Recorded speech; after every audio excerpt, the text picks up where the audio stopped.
Salkhir alaikum, marhaba bikoum. Et puis voilà, Samir Arjoum, Rida Sdiri, et nous sommes ensemble avec Lamine Bouaziz aux manettes et Rémi l'Ancien qui est à la fenêtre en train de fumer. Parce que c'est interdit de fumer. Batouna siasa, Khalouna, vous fumez, vous buvez en face. Batouna siasa. Siasa. Donc voilà, hommage à Farouk Beloufa qui a fait le film Nahla et puis quelques autres petits documentaires. Oui. D'abord, il avait fait un film de montage d'archives avant, qui s'appelait Insurrectionnel et qui malheureusement a été charcuté. Pourquoi ? Parce que ça correspondait pas à la vision de la société algérienne par les décideurs d'en haut et donc ils l'ont complètement charcuté. Mais c'est une histoire incroyable, hein, ce film. Je ne sais pas si on peut en parler là maintenant, mais en fait, il y a une copie qui existe, qui était le montage voulu par Beloufa et qui est censé se trouver dans les archives de l'Institut du monde arabe. Et oui, et c'est Beloufa lui-même qui me l'avait dit il y a quelque temps. Et il y a un artiste multimédia, un peintre qui s'appelle Sofiane Zougar qui va essayer de travailler là-dessus pour voir s'il peut récupérer. Très bien. Samir Arjoun, mais qui va venir régulièrement parler d'un film qu'il aime ou d'un film qu'il n'aime pas. Ça t'arrive de parler des films que tu n'aimes pas ou bien c'est le genre j'aime pas, je peux pas écrire dessus? Mais moi j'aime tous les films. C'est certains films qui ne m'aiment pas, c'est tout. Et donc tu vas venir régulièrement. Oui. Dès que la lumière est allumée, moi je rentre. Voilà. Dès que tu es le bienvenu, marhaba bik. Tu lui as expliqué comment on le paye? On va en ticket restaurant déjà. Voilà. 8,20 € ou... Ramadan, tu ne seras pas payé. C'est normal. C'est vrai, Ramadan, il n'y a pas de ticket restaurant. Mais après, Inch'Allah. C'est PayPal. Ramadan, non. Ramadan, da'wat al-khair. Wallah, moi, tarawih, nd'aïlek khoya. Voilà, on va écouter ce grand monsieur, Farouk Beloufa, qui a fait donc le film Nahla, qui a reçu plein de prix, je crois, ce Nahla, non? Il a eu très peu de succès en Algérie, mais il est devenu cultissime assez rapidement. Voilà. Il est devenu deux fois cultissime d'ailleurs. On en parlera. On en parlera. Ok, et puis on va voir comment Beloufa travaille. Donc il va parler de Nahla, son grand film. Comment tu travailles avec tes acteurs? Est-ce qu'ils connaissent le scénario? Est-ce qu'ils connaissent leur personnage à fond ou c'est au fur et à mesure que tu leur... Les acteurs ne connaissent pas le scénario, a priori. Ils sont amenés ils connaissent l'histoire, comme ça, ou bien l'histoire de leur personnage, simplement. Et ils ont les scènes au fur et à mesure du tournage. Quel est l'intérêt? L'intérêt, c'est qu'ils restent toujours sous mon contrôle. L'intérêt de fond, hein. Maintenant, il y a d'autres intérêts, il y a d'autres raisons, disons, qui sont le fait d'entrer en rapport avec une scène, un peu sans avoir le temps de l'interpréter, sans avoir le temps de l'assimiler ou de la voir d'une certaine manière, on gagne dans l'interprétation, à mon avis, on gagne le fait qu'il y a des choses nouvelles qui les surprennent elles-mêmes, enfin qu'ils intègrent dans leur jeu.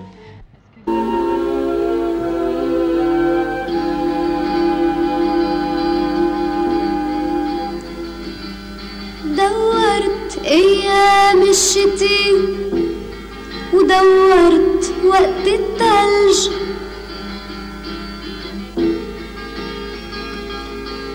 بقيوا يلي بقيوا وهج يلي هج يا ريت هالعمر اللي هرب يرجع ونحن صغار لبعود اقرب هالكتب لبعود عمر دار بجنة حواليه حطب وبشعل بهالنار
Puisqu'on parlait de Farouk Beloufa, je crois qu'il y a un lien entre... Bah oui, tu m'as dit, t'as vu le film là, je t'ai dit non, mais j'ai vu l'exposition du fils de son fils. Farouk Beloufa. Tu vois, voilà, chacun sa génération. Voilà, Voilà, c'est vrai.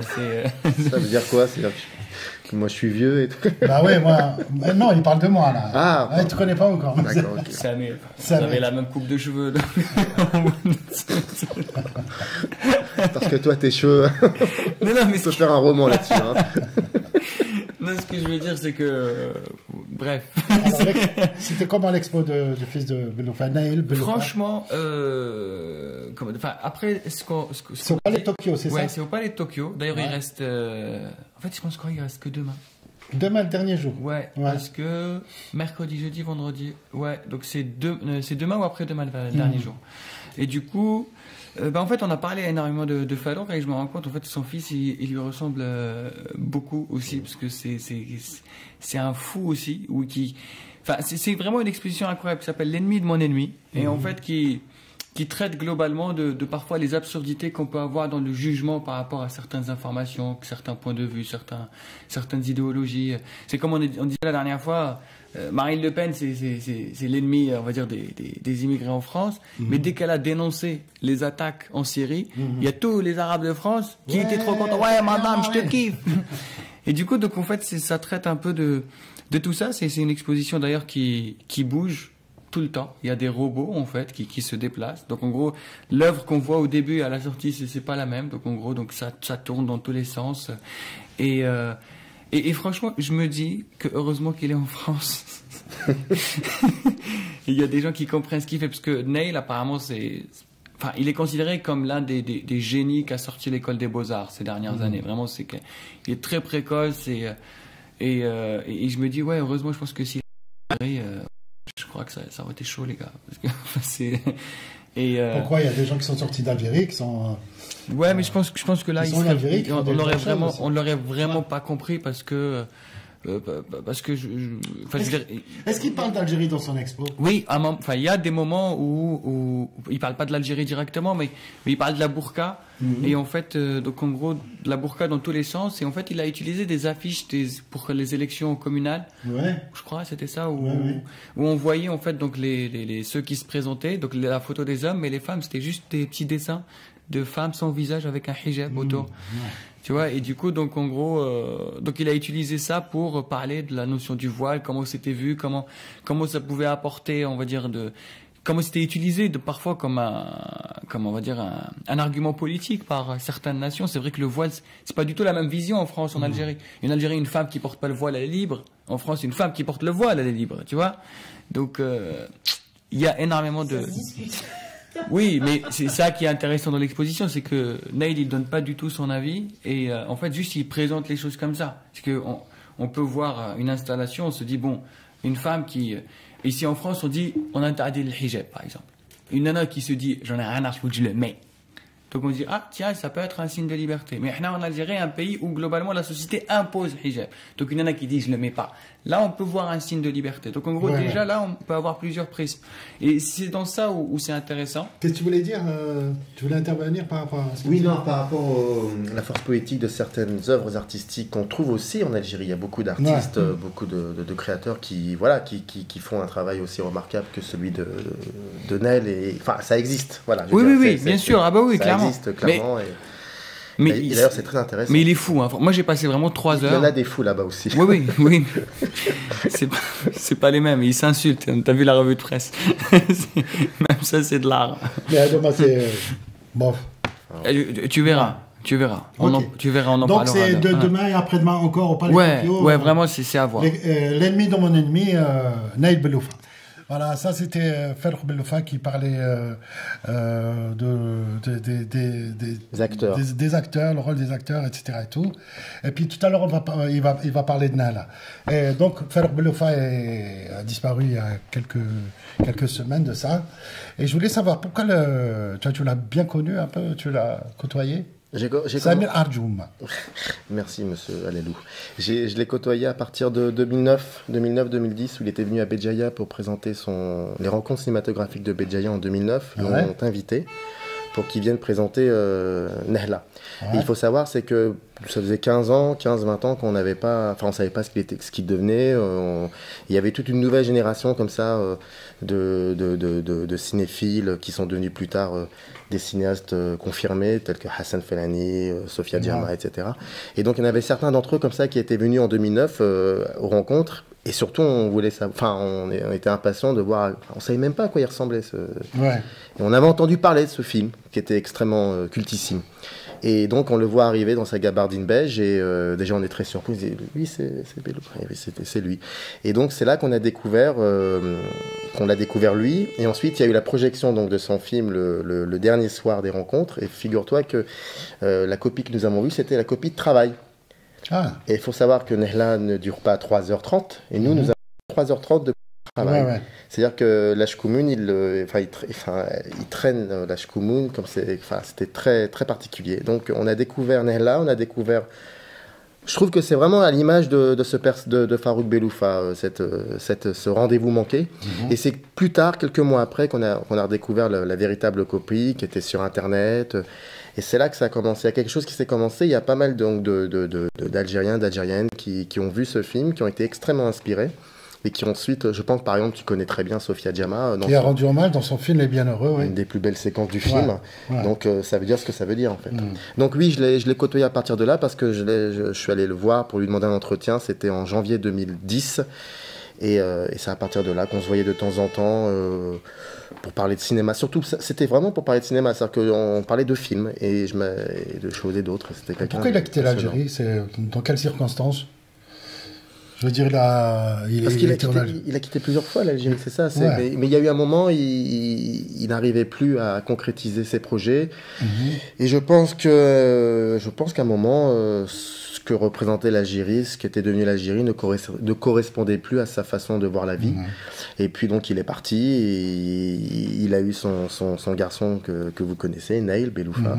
Et puis donc il l'a élevé. On va en parler tout à l'heure, parce qu'il fait une expo. Mais je pense qu'il y a un moment, oui, il y avait quelque chose, il ne pouvait plus coexister avec ce pays, et il est parti. Mais après, parce que pas mal de projets avortés, puis une certaine impossibilité de vivre là-dedans.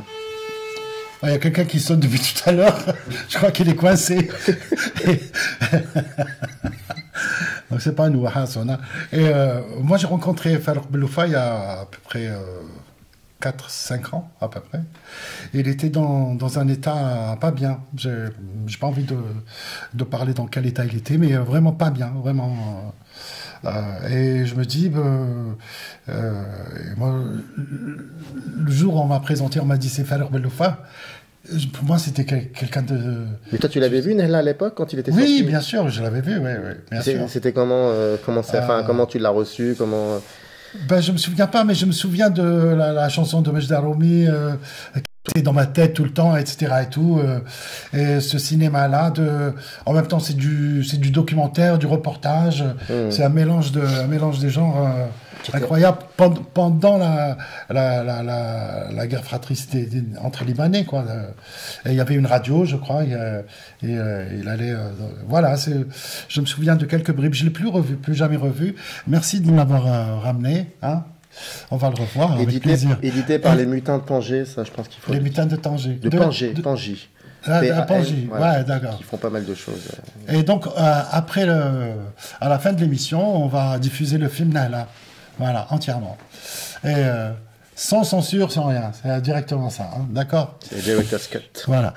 رضا صديقي انت شفت نهلا ديجا شفت الفيلم نهلا تاع فاروق بلوفا ولا عمرك؟ Non, je l'ai jamais vu. شوف هذيك لي جوناس هذيك شوف هذيك لي جوناس. Tu sais que franchement, je me suis dit je vais le voir cet après-midi pour faire genre ouais, je l'ai vu. Mais je me suis dit non, sois sincère. Tu l'as pas vu. Et je me dis peut-être que ce serait encore plus intéressant de ne pas le voir et de vous écouter parler. Ouais. Parce que moi je connais pas ce personnage. Et quoi, il est sorti en quelle année? En 77, 77? Dans les années 70, je crois. 79, 80. Ouais. Et du coup, non, je l'ai pas vu. Mais peut-être là, là, ça va me donner envie de le voir. J'ai pas la même vision que j'imagine et on va dire le même côté mythique dans ma tête pour ce personnage. Mais peut-être que là, je vais la voir.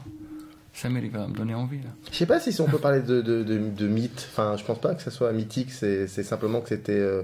Quand on sait un tout petit peu ce qui se passait dans le cinéma algérien, et toi tu le sais peut-être même mieux que moi parce que tu as vécu cette période-là, tu savais que quand tu vois un film comme Omar Gatlato ou comme Tahia Didou ou celui-ci, le film de Nehla, On a pris ces trois films. il y a un truc qui explose dans ta figure. Il dit mais c'est pas possible.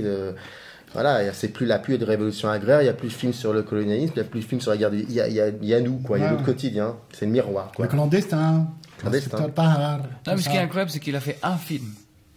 Il a fait 2 documentaires, je crois. Alors, il a fait, donc, ce qu'on a vu, il y a celui-là, Nehla, qui est fait, qui est fini, qui est terminé. Et ensuite, il a eu pas mal de projets avortés. Il est parti en France. Il a fait des documentaires un peu scientifiques. D'ailleurs, il y a Nabil Djedouani qui s'occupe de la page des archives numériques du cinéma algérien, qui a ressorti comme ça un film qu'il avait réalisé dans les années 80. Et ensuite, beaucoup plus tard, il a fait ce court-métrage il a eu beaucoup de difficultés à le faire, qui s'appelle Le Chant du Sphinx, qu'on peut retrouver d'ailleurs dans... Et Le Chant du Sphinx, c'est un court-métrage, c'est son dernier film en date. Il a beaucoup de soucis pour le faire, dans lequel il y a beaucoup de personnes de cette nouvelle génération qui l'ont aidé à le faire. Tels que Khaled Benaïssa, Hassan Felani, je crois Sofia aussi, je sais plus, il y a Katia Kameli. Dans le film joue Lies Salem. Enfin voilà, il y a voilà. Donc non, il n'y a pas eu beaucoup de films. On va voir un deuxième extrait. Farouk Belfa, cette fois-ci, il va parler de Nehla. Voilà, le film. Alors Nahla, Farouk, c'est Farouk Belfa. Nahla, c'est la chanteuse, c'est le titre du film. Tu peux nous raconter, expliquer l'histoire? Qu'est-ce que c'est l'histoire de Nahla? Ouais. Nahla est là sur le mur, non? Oui, là c'est une image de Nahla seulement. Alors Nahla, c'est quoi son histoire? L'histoire de Nahla, c'est l'histoire d'une jeune chanteuse qui perd la voix. On l'apprend à un moment où elle est en pleine ascension. C'est une vedette qu'on fabrique. Et dans le film, dans l'histoire de Nahla, on montre le processus de la fabrication de cette chanteuse et toutes les contraintes auxquelles elle est soumise pour arriver à en faire justement ça, une image, une vedette. Moi, c'est une vedette, c'est une chanteuse. Et elle est assez manipulée, si tu veux, on va faire de sa carrière quelque chose qu'elle voudrait que c'est autre chose. Et puis un jour, elle monte sur scène au Piccadilly, c'est une très très grande fête, et elle vient pour chanter, sa voix se coupe, enfin elle ne sort pas. Et après ça, elle va faire une dépression nerveuse. Et bon, elle a un ami qui est poète, et elle va se mettre à chanter ses chansons. Tu vois, c'est des chansons beaucoup plus vraies, je crois. Et puis, je ne sais pas exactement pourquoi, mais enfin, moi je pensais au début, avant d'avoir fini de lire le scénario, c'est qu'elle allait se reprendre puisqu'elle rechante ses chansons qui sont des chansons beaucoup plus vraies. Mais finalement, à la fin du film, elle s'en va et c'est la guerre qui éclate en même temps que son départ. Et elle va aller faire le tour des pays arabes avec son manager, tu vois. Donc, si tu veux, elle est finie, quoi. Le film termine sur le moment où Nahla se replie définitivement sur elle-même. C'est un film aussi qui se passe au Liban, juste en 75, avant que la guerre éclate. Bon, Nahla, c'est une personne qui se démène beaucoup avec elle-même, qui est pleine de conflits, qui est très complexe, etc. Bon, elle fait une dépression nerveuse. Et si tu veux, elle peut symboliser justement tous les conflits qu'il y avait au Liban. Voilà, donc, Nahla a été jouée par une actrice tunisienne, je crois, qui s'appelle Yasmine Khalat. Non, libanaise. Elle est libanaise. Et la voix, c'est la voix de Majda Roumi. Et la chanson, c'est Ziad Rabani qui l'avait composée, qui est le fils, je crois, de Fayrouz. Fayrouz, pardon. Ouais. Qu'on voit d'ailleurs dans le film. Ouais. Donc, petit hommage donc on devait faire une grosse émission il y a quelques temps, mais bon, on n'a pas eu les moyens ni le temps d'avoir des témoins qui l'ont connu et côtoyé, qui ont côtoyé Farouk Belfa. Heureusement, tu es venu. Plaisir. Tu es venu et là on se rattrape parce que ça faisait quand même 2-3 semaines ou un mois qu'il est mort, Farouk Belfa. Le 9 avril, voilà, ça fait plus d'un mois quand même. Et on l'a su le 16. Oui, on l'a su le 16. Mais justement, pourquoi Parce que je pense qu'avec le recul, c'est mieux comme cela. C'est une décision familiale. C'est ce que j'ai cru comprendre. Merzak Alouache me disait que c'était une décision familiale et qu'il y avait aussi peut-être une peur d'une espèce de récupération comme ça du mythe, comme tu disais d'ailleurs, par celles et ceux qui ne l'ont jamais vraiment aidé quand il était dans la merde et qui peuvent récupérer cette figure. Donc je pense ils ont préféré faire ça discrètement et avec le recul, c'est peut-être une bonne chose. Oui. Quand tu as dit il était dans la merde, il était vraiment dans la merde? Ah oui, oui, il était dans la merde financièrement, il était dans la merde. Il était instable sur tous les aspects possibles qu'on peut imaginer. D'ailleurs, toi-même, tu en as un peu parlé. Peu, oui. Voilà. Donc, moi, la dernière fois que je l'avais vu, c'était pratiquement 1 an avant qu'il décède. Et je sentais que, oui, effectivement, s'il y avait quelque chose qui n'allait pas. Et c'est dommage. Et le fait d'apprendre sa mort 1 semaine après, c'est vraiment aussi à l'image de tout ce qu'il représente, de ce qu'il était devenu. Ça a choqué beaucoup de monde, hein, parce qu'on n'y croyait pas. Hein. Bah oui. Moi, je l'ai appris le 16 en fin de matinée. J'ai mis des heures on a mis des heures à avoir la confirmation. On n'y croyait pas du tout à ça. Et la télévision algérienne, elle a réagi par rapport au film? Elle a diffusé le film? Alors, est-ce que la télévision algérienne... Alors, la télévision algérienne, oui, pardon, excuse-moi. Si. Il y a Amir Nebach qui a une émission tous les jeudis qui s'appelle Ciné Thématique sur Canal Algérie, ouais. Et qui avait donc invité à l'occasion, enfin pour rendre hommage à Farouk Beloufa, qui avait invité l'ingénieur du son Kamel Mekesser, qui donc avait parlé de son expérience sur le tournage. Et juste après, ils ont passé le film Nehla. Mais par contre, pour anticiper peut-être sur une question que tu allais me poser, il n'y a pas eu d'hommage. Alors je vais me dire, ouais, mais ça on s'en fout, mais quand même du ministère de la Culture ou des choses comme ça, voilà, des petits trucs comme ça. Et il n'y a rien eu à la Cinémathèque. Si, il y a eu une projection à la Cinémathèque, mais assez rapide. Pourquoi il est important, Beloufa, avec Nahla? Parce que Beloufa, il a fait ce qu'on appelle l'instantanéité du présent. C'est-à-dire qu'il a fait un film qui tutoie le spectateur. Il a fait un film qui lui tend un miroir au spectateur. Il a fait un film qui se passe au Liban, mais qui parle de l'Algérie. C'est très troublant. Il a fait aussi un film qui à aucun moment est passéiste. C'est un film qui a des résonances avec la société, qui a encore des résonances avec notre société d'aujourd'hui. Ouais. Que c'était quelqu'un qui était toujours dans la contemporanéité, pardon. C'est-à-dire que c'est quelqu'un que tu pouvais rencontrer et qui pouvait te parler des films qui étaient sortis au moment même où tu discutais avec lui, il n'y avait pas le temps n'était pas suspendu avec lui. C'était quelqu'un qui était extrêmement à l'écoute, qui avait une vision du cinéma très théorique et en même temps très juste, très sensible. Et je te le dis, c'est quelqu'un qui était dans la transmission, pardon. C'est vraiment à l'opposé de ce que le cinéma algérien comptait dans les années 60-70. Et moi, quand j'ai vu le film, je te dis, je pensais que c'était un mélange de reportages et de documentaires et de fiction, sauf que quand il y a le générique, il y a des gens qui ont écrit, c'est Boudjara qui a écrit le scénario avec Mouni Berrah, avec Beloufa. Ils étaient à 3, donc il y a une écriture. Bien sûr qu'il y a une écriture. Heureusement. Oui, il y a une écriture. Oui, mais je veux dire, moi j'ai... Mais chacun distingue ce qu'il a envie. Oui, voilà. Comment... C'est ça. Bah oui, tu sais, t'as Mouni Bella qui a une idée, et puis Beloufa avait aussi une idée, et puis ils ont commencé à travailler sur différents aspects. Ouais. Boudjedra aussi, il faut pas l'oublier, il a travaillé aussi sur le scénario.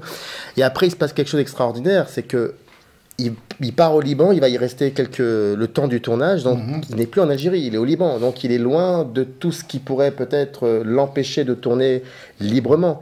Et il est comme ça avec son équipe, et ils sont dans une espèce de jouissance comme ça, de liberté, donc ils peuvent improviser tous les jours. En plus de cela, quand ils ont commencé à faire le film, il y a eu le début de la guerre là-bas, enfin c'était très compliqué. Et la mort de Boumedienne en Algérie. Et ils ont failli clamser, et voilà, et donc il y avait une certaine inventivité, il y avait quelque chose qui se passait et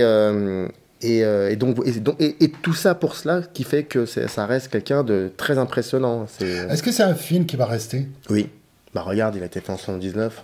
Ouais. On en parle en 2018. On en parle encore. Et il y a encore des cinéastes qui continuent encore d'en parler dans leurs films. Moi, j'ai été extrêmement surpris. J'ai été agréablement surpris, voire très ému quand je suis dans cette salle de cinéma et que je découvre Les Bienheureux de Sofia et que je vois cette séquence. C'est juste... Et en plus, ça se passe dans un salon, rappelle-toi, et t'as le couple, ils sont en train de parler, je ne sais quoi, et t'entends la musique au fond. C'est-à-dire qu'elle est toujours là, il est toujours là. Non, c'est passionnant, vraiment.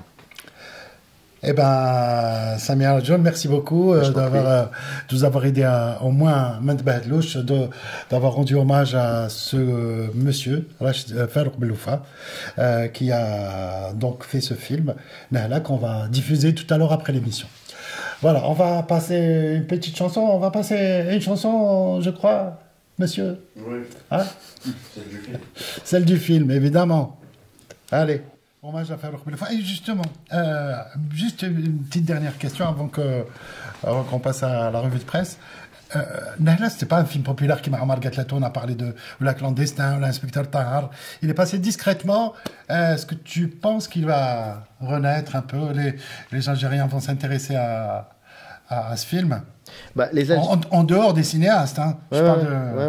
Mais tu sais que le film, on peut le découvrir. Enfin, avant qu'il y ait la réédition en DVD du film, il était accessible sur Internet. Oui. D'accord. Donc il a été vu, il a été visionné. Après, qu'est-ce que je voulais dire? J'ai perdu le fil. Pardon.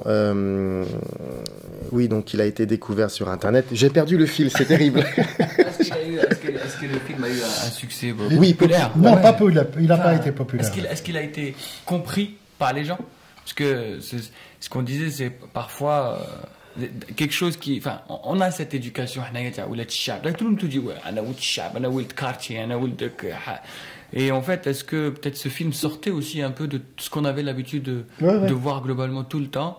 Et c'est vrai que, même, on a parlé des bienheureux, moi j'ai beaucoup de gens qui m'ont dit, ça représente pas la société.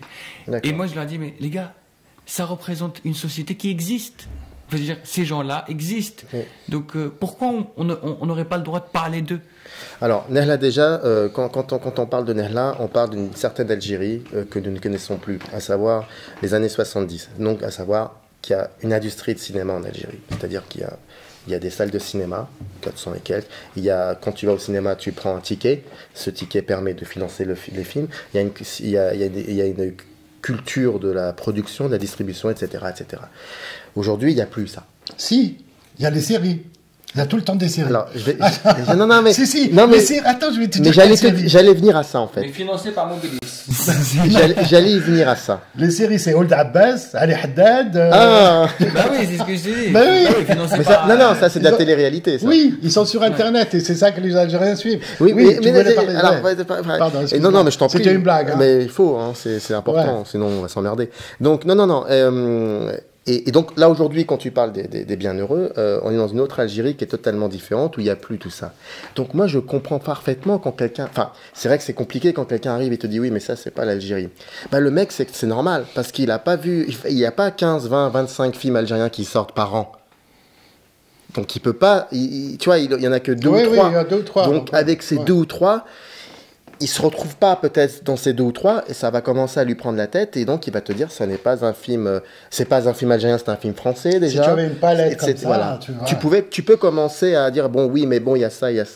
Mais oui effectivement. Maintenant ce qui est très troublant c'est que au jour d'aujourd'hui si tu veux connaître un petit peu ce qui se passe dans le quotidien algérois, on va dire, parce que malheureusement c'est comme ça. Étrangement, enfin un quotidien un peu aseptisé. Étrangement, c'est dans les séries, dans les sitcoms que tu vois ça. C'est pas dans le cinéma algérien. C'est très très rare au jour d'aujourd'hui de voir un cinéaste, quelle que soit la génération, de parler du quotidien, comme l'a fait Sofia dans Les Bienheureux, même s'il y a en toile de fond les années 90, mais ou les Hirondelles, enfin en entendant les Hirondelles de Karim Moussaoui.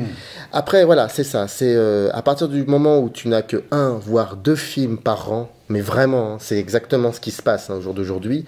C'est très compliqué pour quelqu'un qui habite je ne sais quelle ville en Algérie qui va te dire oui c'est vrai que c'est du cinéma algérien, oui c'est vrai, il se reconnaît peut-être pas dans ces 2 films. Mais par contre, à ton avis, moi quand j'ai vu par exemple le film Ferracé Rond-Point, Ferracé Rond-Point, tous les Algériens, peu importe la classe sociale, se sont reconnus dans le film. J'ai l'impression que moi il y a un phénomène on a l'image comme j'ai dit, de la pauvreté en fait, de la galère. Tu sais pourquoi? Parce que c'est un documentaire. Et même si c'était un film, ce serait pas pareil, tu penses? Je voudrais voir ça. Ça serait, enfin, je sais pas, il y a eu, je sais Peut-être ce pas, serait mieux, Mascarade de Lied Selem. Ça, il y a eu du succès. Les gens ont adoré. Pourquoi? Parce c'est que une comédie. Ah, mais ta réponse à tout. Ben non, mais je te dis les choses comme elles sont. Mais le truc, c'est que. Quel est le genre le plus. C'est quoi ta question? Le genre le Ma plus question difficile. concrètement, c'est que est-ce que dans l'éducation qu'il y a eu, enfin, je dirais, parce que on va dire depuis la sortie de Nahla jusqu'à aujourd'hui, en 40 ans, on a complètement éliminé, enfin, je veux dire, dans l'éducation en Algérie, le fait qu'il y ait une élite, on soit, enfin, il n'y a pas une des classes d'une manière verticale, mais horizontale. Il y a des gens qui vivent de telle manière, il y a des gens qui vivent de telle manière, et c'est super important d'avoir l'art, le cinéma, la musique, tout ce qu'on veut, pour découvrir, parce que des fois on peut pas aller chez les gens, et c'est aussi ça l'art, c'est que quand on rentre chez les gens, dans d'autres classes, quand on se mélange, tu découvres comment vivent les uns et les autres, et ça c'est une chose qu'on n'a plus. Tout le monde, les gens n'osent plus dire, c'est devenu une insulte la chichi ou la comme bobo en France ou la wilt papa ou maman. On entend beaucoup ça. Tout le monde veut être un wilt chap, un wilt quartier populaire. Et du coup, j'ai l'impression que moi, même dans le cinéma, c'est exactement pareil. Moi, je suis comédien en France. Quand je monte sur scène, moi, il y a des gens qui m'ont dit, pourquoi tu parles français correctement? Tu veux nous montrer, genre, c'est bon, t'es intégré? C'est que les gens me disent ça aujourd'hui. Et non, mais le cinéma algérien est tellement pauvre qu'on ne peut même pas poser cette question. C'est pas seulement le cinéma, c'est pas dire Bah, tu as répondu en fait à ton interrogation. Je sais plus qui avait posé cette question. Dans le feuilleton, oui, peut-être. Voilà, peut-être. Mais on posait cette question. Ouais. Pourquoi le feuilleton, il dirait référendum. C'est quoi le problème dans le cinéma algérien? algérien? C'est quoi le problème du cinéma algérien? Et je sais plus qui. Enfin, si, c'était Chouki Amari qui avait répondu. Bah, avant déjà de se poser la question de quel est le problème du cinéma algérien, il faudrait se poser la question quel est le problème en Algérie. Tu vois, tout est lié finalement. Bah oui. Si en France tu retires le CNC, il n'y a plus de cinéma français. Bien sûr. Donc déjà, il y a quelque chose se passe. Ouais, moi, ce qui a fait tilt, c'est quand tu m'as dit, il est parti. Ah oui. Il est parti parce qu'il se reconnaissait ça plus reste dans cette contemporain, société. ça aussi. Bah oui. Et du coup, tu te dis, et en plus, il est parti à une période où les gens partaient pour travailler dans les usines. Ils partaient pas pour réaliser des films. donc. Oui, bon, il faisait ça avant déjà dans les années 60 et 70. Et du coup, donc, c'est pour ça que, pour moi, c'est complètement lié les problèmes de la société algérienne avec son cinéma et comment il voyait les choses et comment il voulait s'exprimer. Il est parti en se disant qu'il ne ferait plus de cinéma. C'est encore pire. Ah oui. Vous écoutez Apostrophe. Apostrophe. Samir Arjoum, qui va être chroniqueur cinéma avec nous.